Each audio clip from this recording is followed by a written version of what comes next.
இக்னோவின் 38வது பட்டமளிப்பு விழாவிற்கு உங்கள் அனைவரையும் வரவேற்கிறேன்.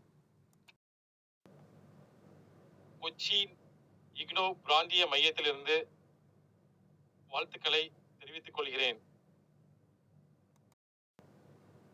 இந்த காணொளியில் இக்னோவின் 38வது பட்டமளிப்பு விழாவை பற்றி பகிர்ந்து கொள்ளப் போகிறோம்.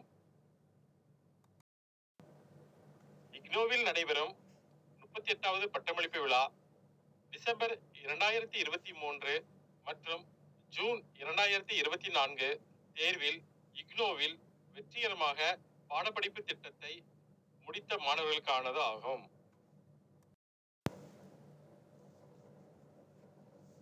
இக்னோவின் 38வது பட்டமளிப்பு விழாவிற்கு பதிவு செய்வதற்கான இணைப்பு https://onlineservices.ignou.ac.in/convocation/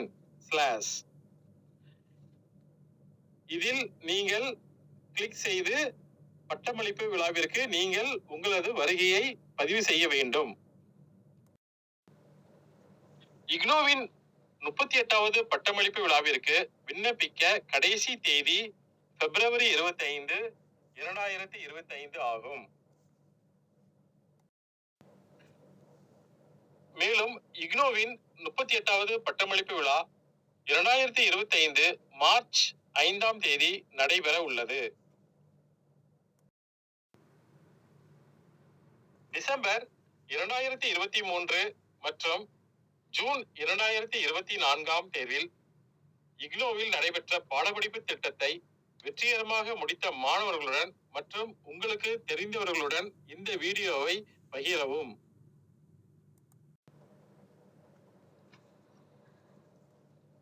இந்த வீடியோவை நாங்கள் ப்ரிப்பேர் பண்ணுறதுக்கு எங்களுக்கு ரொம்ப ஊக்குவித்த எங்கள் அதிகாரிகளுக்கு நாங்கள் நன்றி செலுத்துகிறோம்.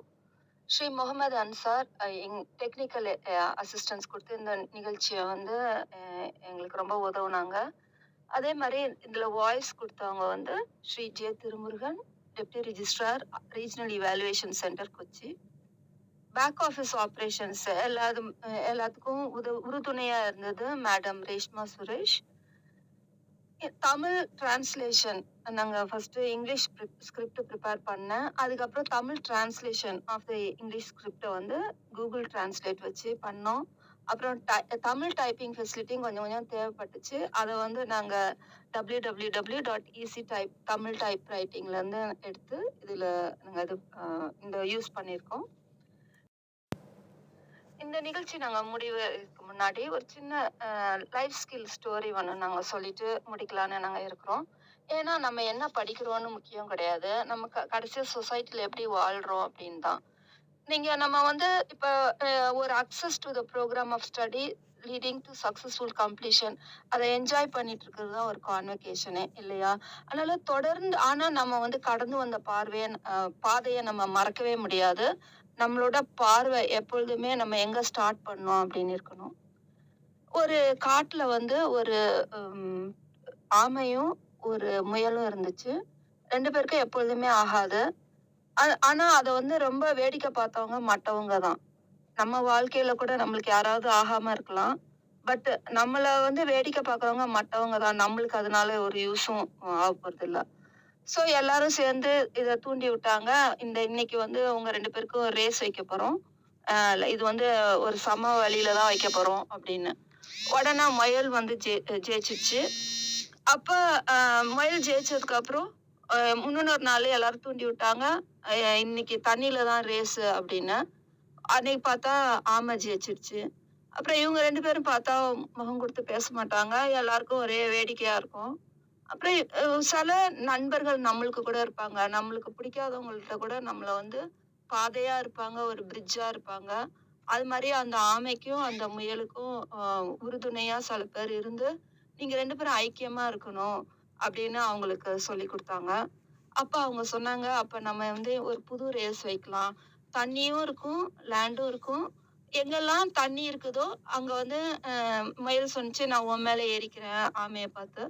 ஸோ அது முயல் ஏறிக்குச்சு. அப்போ லேண்டு வரும்போது நான் உன்ன நான் தூக்கிக்கிறேன் அப்படின்னு முயல் சொன்னுச்சு. 2 பேரும் ஒத்துக்கிட்டாங்க. அப்பதான் அவங்க என்ஜாய் பண்ணாங்க. ஓ! தண்ணீலயே நம்ம இப்படி இருக்கும்போது எவ்வளோ நல்லா இருக்குது. அ நம்ம வந்து ஒருத்தர பகைச்சிட்டு இருக்கும்போது இருக்கிறத விட 2 பேருக்கும் ஐக்கியமா சமரசம் பண்ணி வாழ்றது எவ்வளோ பெட்டரா இருக்குது அப்படின்னு அவங்க புரிஞ்சுக்கிட்டாங்க. இதுதான் பவர் ஆஃப் அப்படின்னு சொல்லுவாங்க. அதனால தான் நம்ம கடவுள் கூட இல்லையா, நம்மளோட அ உலகத்துல நம்மள மட்டும் படைக்கல. பல பேர படைச்சிருக்காங்க. எஸ், ஃப்ரீக்வென்சி மேட்ச் ஆகாது. சோசியல் ஸ்டேட்டஸ் மேட்ச் ஆவாது. சம்டைம்ஸ் எஜுகேஷன் ஸ்டேட்டஸ் கூட மேட்ச் ஆவாது. நெறைய பேரு நீங்க கடந்து வந்த பாதை, அதாவது from access to the program of study leading to successful completion. கண்டிப்பா யாராவது இது மாதிரி கரகரன்னு இருக்கும். அவங்கள நீங்க மன்னிச்சுட்டு முன்னேறி போறதுக்கு உங்களுக்கு நாங்க ஊக்குவிக்கிறோம். இந்த நிகழ்ச்சிய நீங்க பார்த்ததுக்கு thank you for being with us.